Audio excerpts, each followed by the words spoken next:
Meet Fate, Fortune and Hurt. They were driving on a city street one morning. Both were driving at or near the speed limit. Fortune was a little ahead of Fate and Hurt. As Fate and Fortune passed through the shopping district, each took their eyes off the road to look at the bargains and sales advertised for shoes in a shop window. The last day of the sale was proclaimed with 25% off shoes. In Fortune's case, the momentary distraction passed without event. In Fate's case, however, she was distracted by the shoe sale. "Oh my god, I must have those shoes!"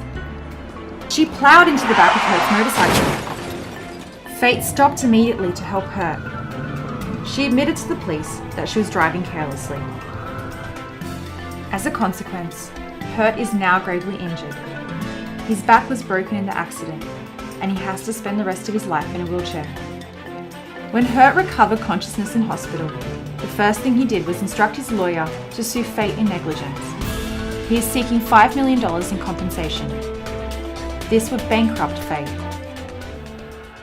The outcome in a jurisdiction with torts would be: Hurt is severely injured. If his lawsuit is successful, he may receive $5 million in compensation. But what happens if the lawsuit is not successful? Fate could be ruined because she may be required to pay Hurt $5 million in compensation, which may bankrupt her. Fortune also took his eyes off the road and was equally culpable and careless as Fate. However, he was travelling in front, he was not part of the accident, and therefore got off scot-free. Fortune was lucky in the liability lottery. The outcome in a jurisdiction with an administrative no-fault compensation scheme would be: regardless who is at fault, all drivers pay an annual contribution to the scheme.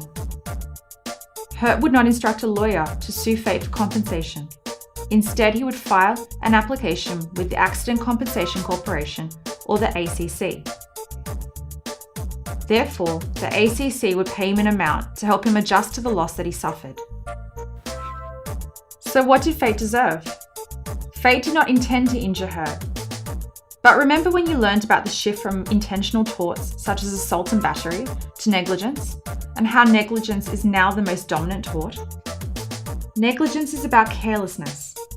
Tortfeasors who are negligent are rarely described as inherently bad people.